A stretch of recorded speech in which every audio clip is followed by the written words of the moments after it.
ప్రభువును రక్షకుడైన యేసుక్రీస్తు నామములో మీ అందరికీ నా వందనాలు తెలియజేస్తున్నాను. ఇటు తరుణం మనకి ఇచ్చినందుకై దేవాది దేవునికి నా నిండు కృతజ్ఞతలు తెలియజేస్తున్నాను. ఈరోజు ఫిలెమోను రాస్తున్న పత్రికను కొద్ది నిమిషాలు ధ్యానం చేసుకుందాం. దేవుని వాక్యానికి వెళ్ళబోయే ముందుగా ప్రార్థన. మహాగణును మహోన్నతుడును సర్వశక్తి మిక్కిలి కనికరం కలిగిన ప్రభువా, కొద్ది నిమిషాలు మీ పక్షాన్ని విడబోతుండగా నన్ను మీ బోరుగా వాడుకోండి.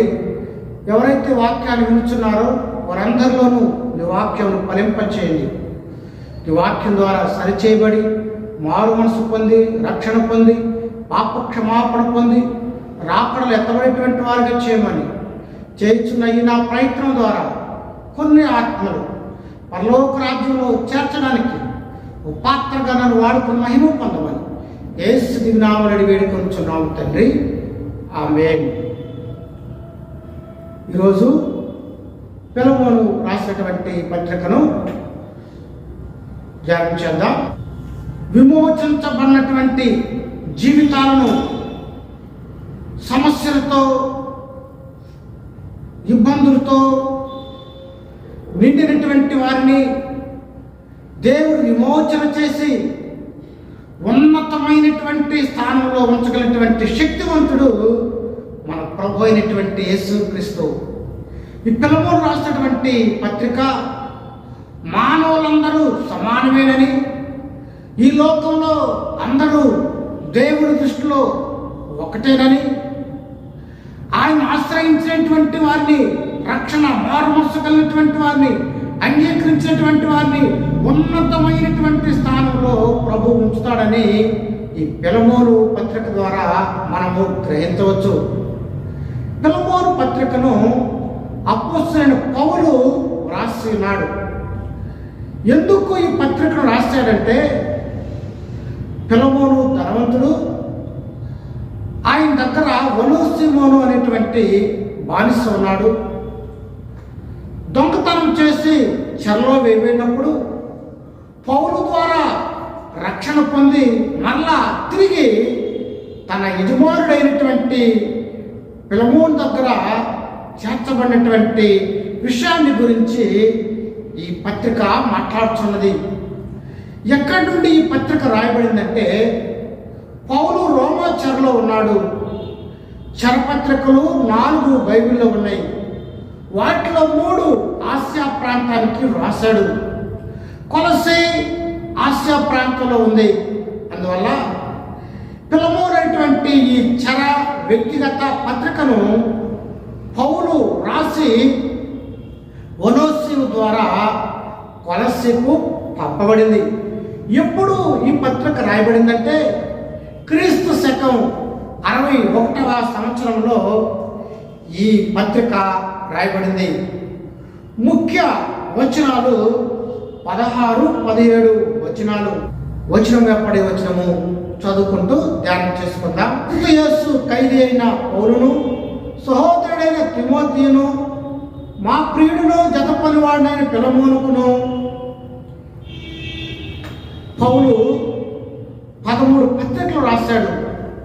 9 పత్రికల్లో తాను అపోస్తలుడును అని చెప్పుకున్నాడు. కానీ ఈ పత్రికలో సహోదరుడుగా ఆయన పరిచయం చేసుకుని, ఖైదీనైన నేను క్రీస్తు నిమిత్తమై ఆయన చెరసాల్లో వేయబడ్డానని క్రీస్తు ఖైదీనని చెప్పుకుంటూ ఉన్నాడు పౌలు.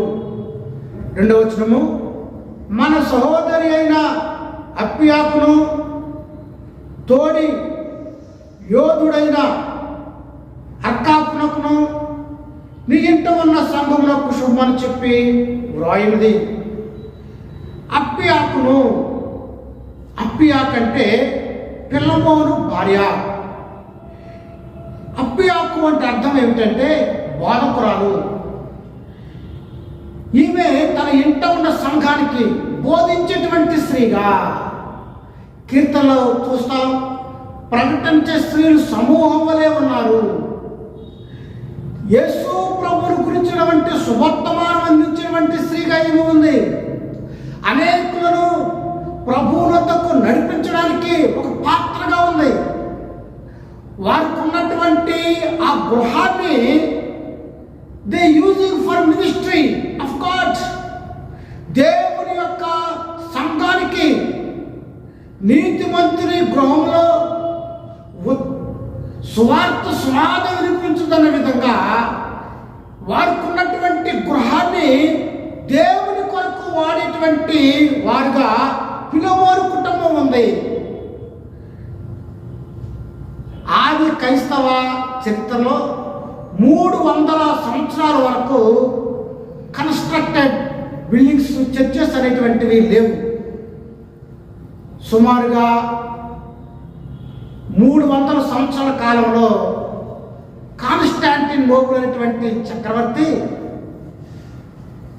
రాజు అయినప్పుడు క్రైస్తవ సంఘానికి ఆస్తులు సమకూర్చుకోవచ్చని చట్టాన్ని చేశాడు. అందువల్ల ప్రారంభ క్రైస్తవులకు ఇంట్లోనే ఆరాధన జరిగేవి, హౌస్ చర్చెస్ అనేవాడు. అలాగే ఫిలమోను కూడా తన ఇంటిలో తన గృహాన్ని సంఘముగా మార్చేటువంటి వాడుగా ఉన్నాడు. ఆ సంఘంలో ఆయన భార్య అయిన అప్పియాకు బోధకురాలుగా ఉండి తన సమయాన్ని దేవుని కొరకు వాడేటువంటిదిగా. నేడు అనేక స్త్రీలను చూస్తూ ఉంటాం, ముస్రమ ముట్టలతో, వ్యర్థమైన మాటలతో, ఆ ఫోన్ రీల్స్ చూసుకుంటూ సమయాన్ని గడిపేటువంటి వారుగా ఉంటారు. కానీ ఫిలమోను భార్య దేవుని యొక్క బోధకురాలుగా అనేకులకు క్రీస్తు ప్రేమను పంచి తన గృహాన్ని ప్రభు కొరకు వాడేటువంటి స్త్రీగా ఆమె ఉంది. యోధుడైన అర్కాపునకును ఈయన ఫిలమోను యొక్క కుమారుడు. అర్కాపునకు అంటే అర్థం ఏంటంటే యోధుడు, సైనికుడు అని అర్థం. పౌలు తిమోతికి ఉత్తరం రాస్తూ, నా కుమారుడా తిమోతి, క్రీస్తు యేసు సైనికు వలె పోరాడమని చెప్పాడు. కనుక మనమందరము ప్రభువుకు ఏమై ఉన్నామంటే సైనికులమై ఉన్నాము. చదువుతాను, తిమోతికి రాసినటువంటి 2వ పత్రిక 3వ వచనాన్ని చదువుతున్నాను. క్రీస్తు యేసు యొక్క మంచి సైనికు వలె నాతో కూడా శ్రమ అనుభవించుము. సైనికుడు ఎవడను యుద్ధమునకు పోవునప్పుడు తను దొండలో చేర్చుకున్న వారిని సంతోషపెట్టవాలని ఈ జీవన వ్యాపారం చిక్కుకొనక. చూసారా, పౌలు తిమోతికి లేఖ రాస్తూ అంటున్నాడు, క్రీస్తు యేసు యొక్క మంచి సైనికు వలె. ఇక్కడ ఫిలమోను కుమారుడైనటువంటి అర్కాపు అంటే యోధుడు అని అర్థం. అనగా సైనికుడు, ప్రభు కొరకు సైనికులే పనిచేసేటువంటి వాడుగా తన ఇంట ఉన్నటువంటి సంఘానికి ఇతడు కాపరిగా ఉన్నాడు. సైనికుల వలె పనిచేసేటువంటి వాడుగా ఉన్నాడు. వీళ్ళరా, సైనికుడు అని తెలుసా? ఎప్పుడు యుద్ధానికి సిద్ధంగా ఉన్నవాడే సైనికుడు. అగ్నిలో దూకడాకైనా, నీళ్ళలో దూకడాకైనా, గాలిలో దూకడాకైనా, ప్రజల రక్షణకై రెడీ. అలాగే ఫిలమోను కుమారుడు రెడీ ఫర్ మినిస్ట్రీ. నీవు సిద్ధంగా ఉన్నావా ప్రభు సువార్త ప్రకటించడానికి? ఆయన రాకడ సమీపంగా ఉంది, మన పోకడ ఎప్పుడో తెలియదు. ప్రభు కొరకు సైనిక వలె పోరాడేటువంటి వారుగా ఉండాలి. క్రీస్తునందు ప్రియాదేవులారా, 4వ వచనం చదువుతున్నాను. నీ ప్రేమను గూర్చి ప్రభువుని యేసు ఎడలను సమస్త పరిశుద్ధుల ఎడలను నీకు కలిగి ఉన్న విశ్వాసమును గూర్చి నేను విని నా ప్రార్థన యందు నీ నిమిత్తం విజ్ఞాపన చేయొచ్చు. పౌలు ఈ ఫిలమోను గురించి విని సంతోషిస్తున్నాడు. ఈ ఫిలమోను పౌలు ఎపఫ్రా ఆసియాలో సువార్త ప్రకటిస్తున్నప్పుడు రక్షించబడ్డాడు. తన ఇంట చేర్చుకునేటువంటి వాడిగా ఉన్నాడు ఫిలమోను. ఆయన ప్రేమను గురించి, ఆయన ఆతిథ్యాన్ని గురించి, సమస్త పరిశుద్ధి నీడల ఆయన కనపరుస్తున్నటువంటి ఆ ప్రేమను గురించి పౌలు తన ప్రార్థనలో జ్ఞాపకం చేసుకుని దేవునికి కృతజ్ఞతలు చెల్లిస్తూ ఉన్నాడు. అనగా ఫిలమోను జీవితాన్ని గురించి పౌలు సంతోషిస్తూ దేవునికి ప్రార్థన చేసేటువంటి వాడు ఉన్నాడని మనం జ్ఞాపకం చేసుకోవచ్చు. 7వ వచనం చదువుతున్నారు. సహోదరుడా, పరిశుద్ధుల హృదయము నీ మూలంగా విశ్రాంతి పొందినందున నీ ప్రేమను బట్టి నాకు విశేషమైన ఆనందము ఆదరణ కలిగెను. సహోదరుడా, పౌలు చేత రక్షించబడ్డాడు. కానీ పౌలు అన్నాడు, మై బ్రదర్, ఎంత ప్రేమతో పిలుస్తున్నాడు సహోదరుడని. పరిశుద్ధుల హృదయములు నీ మూలంగా విశ్రాంతి, నీ వలన దేవుని బిడలైనటువంటి పరిశుద్ధులు విశ్రాంతి, నెమ్మది పొందుతున్నారు. నువ్వు చూపుతున్నటువంటి ఆదరణ, నువ్వు చూపుతున్నటువంటి ఆతిథ్యము, తన ఆస్తిని, తనకున్న గృహాన్ని, తనకున్న సర్వస్వాన్ని ఫిలమోను దేవుని సేవకు, పరిశుద్ధులకు అతను ఉపయోగిస్తున్నాడు. ఆ ప్రేమ తత్వరమైనటువంటి ఆతిథ్యానికి, ఆదరణకు దేవుని పరిశుద్ధులను చేర్చుకున్నందుకు ఎంతో ఆనందపడేటువంటి వాడిగా పౌలు ఉన్నాడు. అనగా ఫిలమోను బట్టి సంతోషిస్తున్నాడు. మొదటి 8 వచనాలు ఫిలమోను పౌలు పైకెత్తేస్తున్నాడు, క్రీస్తులో సంతోషిస్తూ ఉన్నాడు ఫిలమోను బట్టి. ఫిలమోను రాసిన పత్రిక మొదటి 7 వచనాలు ఫిలమోనుకు కృతజ్ఞతలు చెబుతూ పౌలు రాస్తున్నాడు. 8 నుండి 16 వరకు ఒనేసిము కొరకు ప్రార్థించడం గురించి రాయబడి ఉంది. 3వదిగా 17 నుండి 25 వరకు ఫిలమోను పౌలు యొక్క వాగ్దానము చూస్తున్నాం. 8వ వచనం చదువుతున్నాను. కావున యుక్తమైన దాని గురించి నీకు ఆజ్ఞాపించుటకు క్రీస్తునందు నాకు బహుధైర్యము కలిగి ఉన్నాను. వృద్ధుడను, ఇప్పుడు క్రీస్తు యేసు ఖైదీనైన పౌలును నేను ప్రేమను బట్టి వేడుకొనుట మరి మంచిదనుకొని నా బంధకంలో నేను కలిగిన నా కుమారుడకు ఒనేసిము కోసము నిన్ను వేడుకొనుచున్నాను. క్రీస్తునందు నాకు బహుధైర్యము కలిగి ఉన్నాను. వృద్ధుడను, పెద్ద వయసులో ఉన్నాను. అప్పుడు పౌలుకు రోమా చెరలో ఉన్నప్పుడు 61 సంవత్సరం. ఆ వయసులో అనగా ఫిలమోను సింపతులు కోరుకుంటూ రాస్తున్నాడు. క్రీస్తు యేసు ఖైదీను, క్రీస్తు కొరకు స్వార్థ పడుస్తున్నప్పుడు నేను చెరలో వేయబడ్డటువంటి వాడుగా ఉన్నాను. నేను నా బంధకంలో నేను కన్నటువంటి కుమారుని గురించి నిన్ను వేడుకొంచున్నాను. అనగా పౌలు రోమా చెరలో ఉన్నప్పుడు ఒనేసిము పౌలు దగ్గర రక్షణ పొందాడు, మారుమనసు పొందాడు. అందువల్ల ఆయన గురించి రాస్తూ ఉన్నాడు. ఇక్కడ 11వ వచనంలో, అతడు మునుపు నీకు నిష్ప్రయోజకుడే కానీ ఇప్పుడు నాకును నీకును ప్రయోజనకరుడాయను. పౌలు మాట్లాడుతున్నాడు. ఒకప్పుడు నిష్ప్రయోజకుడే, ఒకప్పుడు మారు మనసు లేనటువంటి వాడే, ఒకప్పుడు రక్షణ లేనటువంటి వాడే. కానీ ఇప్పుడు అతడు పౌలు దగ్గర రక్షణ పొందినటువంటి వాడు గాను, మారు మనసు పొందినటువంటి వాడు గాను ఉన్నాడు. కనుక ఆయన గురించి చెప్తున్నాడు. మునుపు నిష్ప్రయోజకుడే, కానీ ఇప్పుడు ప్రయోజకుడు. నీకు నష్టము కలిగించినటువంటి వాడే, ప్రయోజనము లేనివాడే. కానీ ఇప్పుడు ప్రభువు నమ్ముకున్నాడు, బాప్తిసం తీసుకున్నాడు, మారు మనసు పొందాడు, రక్షణ పొందాడు, దేవుని యొక్క సేవను చేయటకు సిద్ధమైన వాడు. నేను ఇప్పుడు బంధకాల్లో ఉండగా పరిచయం చేస్తున్నాడు. కనుక నీకును నాకును ప్రయోజనకరమైన ఆయన పౌలు శిక్షణలో, పౌలు బోధలో, పౌలు ద్వారా ప్రయోజకుడుగా క్రీస్తునందు ప్రియులారా నిరుపయోగమైనటువంటి జీవితాలను ప్రభు యొక్క సువార్త ప్రయోజనకరంగా చేసేటువంటిదిగా ఉన్నది. నిరాధారమైన జీవితాలను ప్రభు వాక్యం ఆదరణ చేసేటువంటిదిగా ఉన్నది.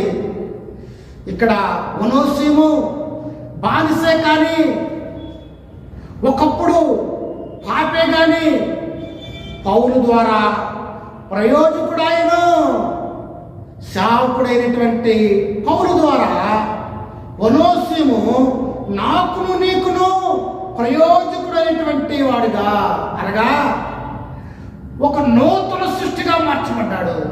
పాతవి గతించను, సమస్తం నూతనమైన. ఒకప్పుడు పాత జీవితం ఏందు దొంగ, ఇప్పుడు ప్రయోజనకర నూతన వ్యక్తిగా, గొంగలి పురుగు చింతాగోళికి చిరునవి మారినట్టుగా పౌలు అంటున్నాడు, నాకును నీకును ప్రయోజనకరుడాయను. 12వ వచనంలో, నా ప్రాణము వంటి వాడైనా అతనితో నీ వద్దకు తిరిగి పంపి ఉన్నాను. నా ప్రాణం వంటి వాడు, మై హోల్ హార్ట్, నా హృదయం ఎలాంటిదో ఇప్పుడు ఈ హృదయం కూడా అలాగే అయిపోయింది. మార్పు చెందినటువంటి వాడు, ప్రియమైనటువంటి వాడు, నా ప్రాణ సంకటంగా నేను భావిస్తున్నాను. క్షమాపణ, ప్రేమ కలిగినటువంటి వ్యక్తిగా మారిపోయాడు కనుక నా ప్రాణము వంటిటువంటి వాడుగా, నా హోల్ హార్ట్గా అతడు మారిపోయినాడు. 13వ వచనంలో, నేను సువార్త కొరకు బంధకంలో ఉండగా నీకు ప్రతి అతడు నాకు పరిచారము చేయ నిమిత్తము నా యొద్ద అతన్ని ఉంచుకొనవలనే ఇంటిని కానీ నీ ఉపకారము బలవంతము చేతనైనట్టు కాక స్వేచ్ఛాపూర్వకమైనదిగా ఉండవల్లని నీ సమ్మతి లేక ఏమీ చేయటకు నాకు ఇష్టం లేదు. నేను సువార్త కొరకు బంధకాల్లో ఉండగా ఇతడు నాకు పరిచారం చేసేటువంటి వాడే, కానీ పిలమోను అనుమతి లేకుండా అతను ఉంచుకోడు. ఎందుకంటే పౌలుకు కూడా వ్యక్తి అవసరం. ఎందుకంటే పౌలు బలహీనుడు, జబ్బు కళ్ళు, కడుపులో నొప్పి, శరీరక దౌర్భాగ్యం ఉంది ఆయనకు, పరిచారకుడు కావాలి. కానీ ఇతడు పిలమోను యొక్క బానిస, పిలమోను చేత కొనబడ్డాడు. ఈయనపై పిలమోనుకు సర్వ హక్కులుండి, అందువల్ల ఇతడు తిరిగి మరలా తన యొద్దకు చేర్చుతా ఉన్నాడు, అనగా యజమాని యొద్దకు పంపుతున్నాడు. ఎందుకంటే యజమాని చేత కొనబడ్డాడు, సర్వ హక్కులు కలిగినటువంటి వాడు యజమానుడు. అందువల్ల తిరిగి మరలా పంపేటువంటి వాడిగా ఉన్నాడు పౌలు. 15వ వచనంలో, అతనికి మీద దాసుడుగా ఉండక దాసుడి కంటే ఎక్కువ వాడుగాను, ప్రియ సహోదరుడుగాను, విశేషంగా నాకును శరీర విషయమును, ప్రభు విషయమును, మరి విశేషంగా నీకును ప్రియ సహోదరుడుగాను నీ యొక్క ఎల్లప్పుడూ ఉన్నట్టుకే కాబోలు అతడు కొద్ది కాలం నిన్ను విడబాసినను. అతనికి దాసుడుగా ఉండక, దాసుడు అంటే ఏ విధమైనటువంటి అర్హత లేనివాడు, యజమానుడు చంపేటువంటి అధికారం కూడా ఉంది. కానీ పౌలు దగ్గర మారినటువంటి వ్యక్తిగా పౌలు ప్రేమను చూపిస్తూ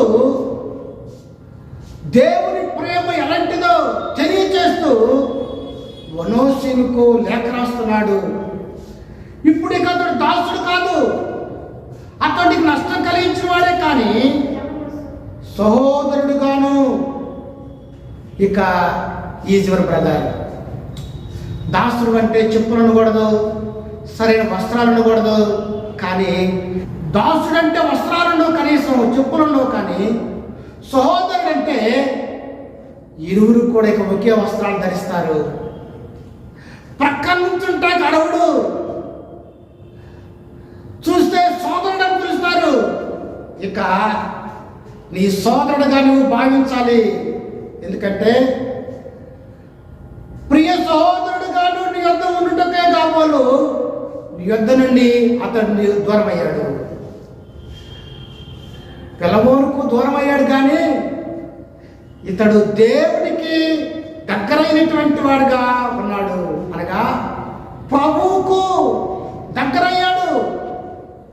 పిలవోనుకు దూరం అయ్యాడు, దేవునికి దగ్గరైనటువంటి వాడు ఉన్నాడని లేఖనము మాట్లాడుతుంది.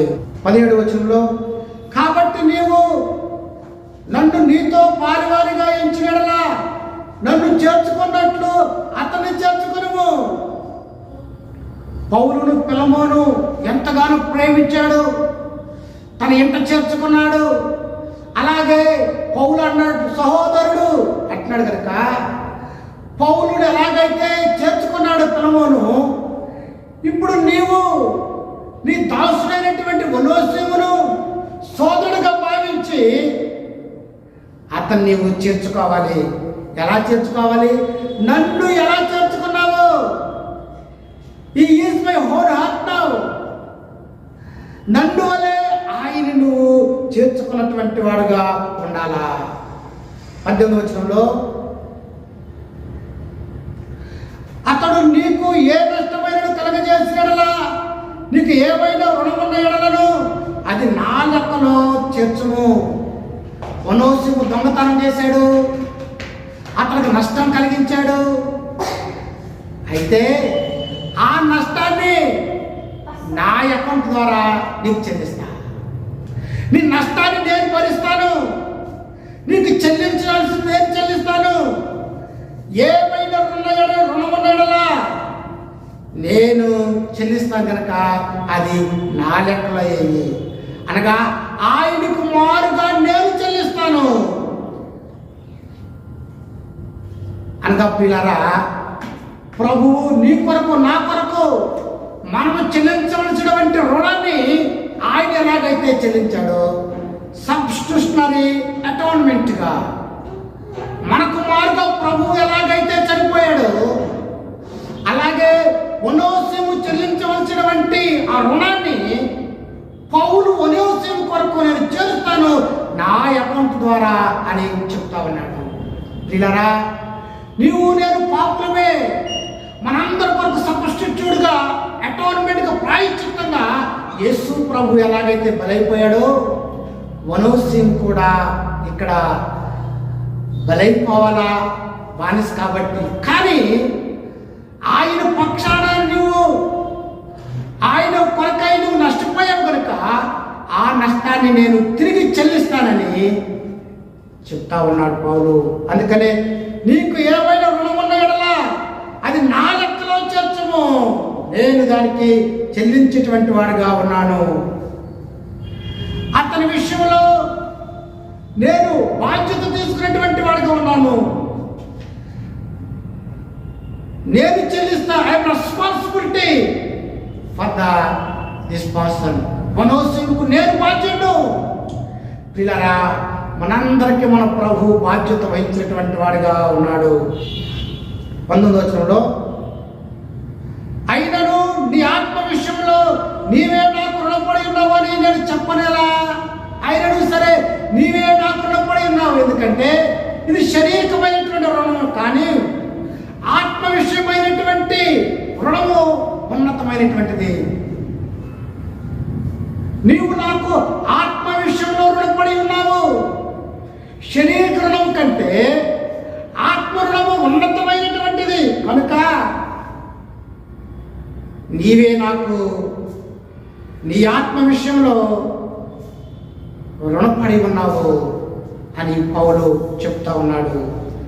20వ వచనంలో, అవును సహోదరుడా, ప్రభువునందు నీ వల్ల నాకు ఆనందం కలుగనిమ్ము, క్రీస్తునందు నా హృదయమునకు విశ్రాంతి కలుగజేయము.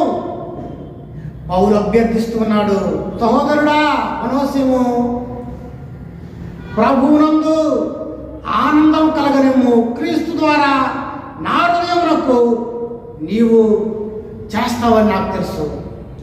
నీ వల్ల నాకు నెమ్మది కలిగేటువంటిదిగా ఉన్నదని పౌలు చెప్తా ఉన్నాడు. 21వ వచనంలో, నేను చెప్పిన దానికంటే నీవు ఎక్కువగా చేతువని ఎరిగి నా మాట విందువని నమ్మి నీకు రాస్తూ ఉన్నాను. నేను చెప్పిన దానికంటే ఎక్కువ చేస్తాను. ఎందుకో తెలుసా?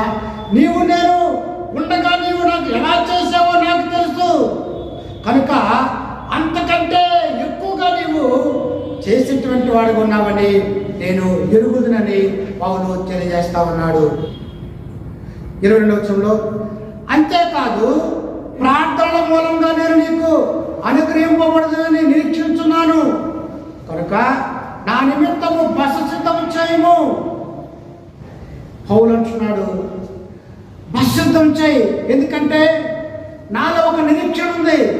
నేను త్వరగా విడుదల కాబోతున్నా. విడుదల అయినటువంటి వెంటనే నేను నీ దగ్గరకు వస్తాను కనుక నా కొరకు ప్రార్థన చేయమని పౌలు అభ్యర్థిస్తూ ఉన్నాడు. నీ ప్రార్థన మూలంగా నేను మేలు పొందేటువంటి వాడుకున్నానని పౌలు గ్రహిస్తా ఉన్నాడు. 22వ వచనంలో, అంతేకాదు నీ ప్రార్థన మూలంగా నేను నీకు అనుగ్రహింపబడుదునని నిరీక్షిస్తున్నాను కనుక నా కోసము బస సిద్ధం చేయము. పౌలు ఆశ బ్రహ్మచర్యలో ఉన్నాడు. మీ ప్రార్థన మూలంగా నేను మీకు అనుగ్రహించబడతాను అనగా త్వరలో నేను విడుదలవుతా. నేను విడుదలయ్యి మీ దగ్గరకు వస్తాను. అప్పుడు స్పష్టంగా మీరు చూడగలుగుతాను.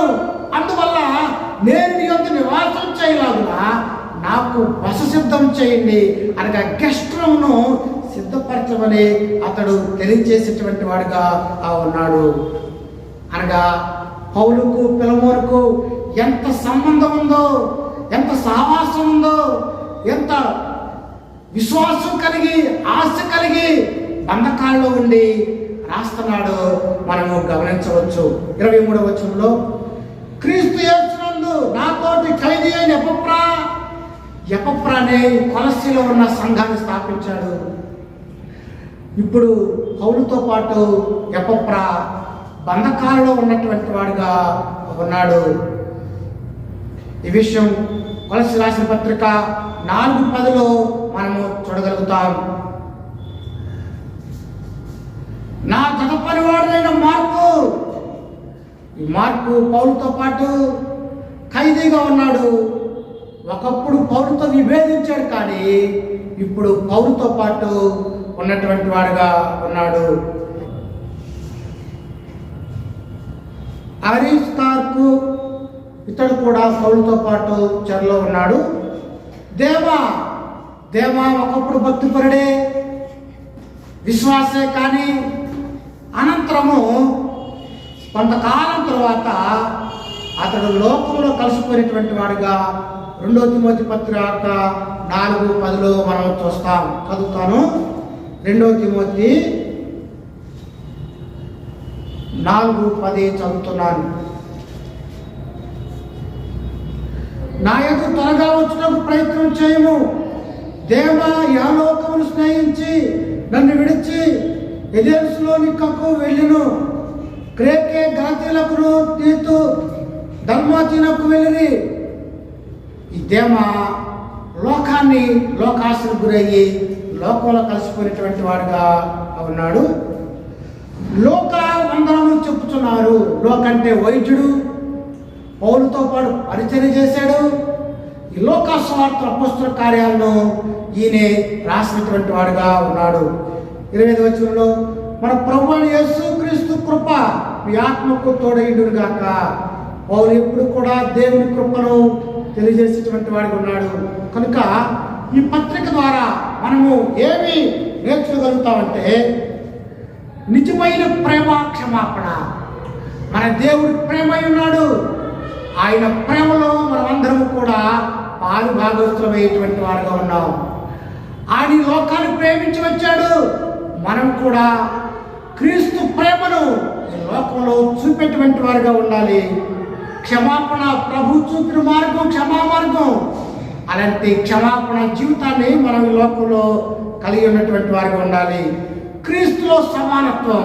దాసుడని స్వతంత్రుడని అందరం కూడా దేవుని బిడలమే. ఎందరు అంగీకరించిన వారందరికీ ఈ లోకంలో తారతమ్యాలు ఉన్నాయి, కానీ వారు అంగీకరించిన అందరికి కూడా ఆయన కుటుంబ సభ్యులుగా చేసినటువంటి వాడుగా ఉన్నాడు. మారు మనసు యొక్క ప్రభావాన్ని మనం చూస్తున్నాం ఇందులో. ఒకప్పుడు నిష్ప్రయోజకుడే, ఇప్పుడు మారు మనసు పొందాడు కనుక నాకు నీకు ప్రయోజకుడని పౌలు తెలియజేస్తా ఉన్నాడు. అందువల్ల మారు మనసు పొందితే, రక్షణ పొందితే ఈ లోకానికి దేవునికి కూడా నువ్వు ప్రయోజనకరంగా ఉంటావని తెలుసుకోగలుగుతున్నాం. బానిసగా ఉన్నటువంటి యోనోసిము మరలా తిరిగి యజమాని యొద్దకు చేర్చబడినప్పుడు ఆయనకున్న సంతోషం అంతా ఇంత కాదు. దేవుని చేత సృష్టించబడ్డాము, మరలా మారు మనసు పొంది ప్రభు దగ్గరికి చేరేవారని ఉంటే పరలోకం ఎంతో గొప్ప సంతోషం కలుగుతుంది. మనం కూడా భూలోకంలోని పరలోక ఆనందాన్ని అనుభవిస్తాం. అట్టి కృపా దీవిన దేవుడు మనకు అందరికీ అనుగ్రహించిన దాకా ఆమెను ప్రార్థన చేసుకుందాం. మహాగణులను మహోన్నతులను సర్వశక్తి మిక్కిలి కనికరం కలిగిన ప్రభువా, ఇంతవరకు కొద్ది నిమిషాలు నీ వాక్యం విని ఉండగా విన్న మాటలు విన్న ప్రతి ఒక్కరూ హృదయాలు ఫలింపచేయమని, వారు మనసు రక్షణ పొంది రాకలు ఎత్తబడేటువంటి వారిగా చేసి మహిమా గణత ప్రభావాన్ని మీరే పొందమని యేసు దివ్యనామములో వేడుకుంటున్నాం తండ్రి. ఆమేన్. తండ్రి అయిన దేవుని ప్రేమ, కుమారుడైన యేసుక్రీస్తు కృప, పరిశుద్ధాత్మ సహవాసము సదాకాలం తోడయుండి కాసి కాపాడుగాక. ఆమేన్. God bless you.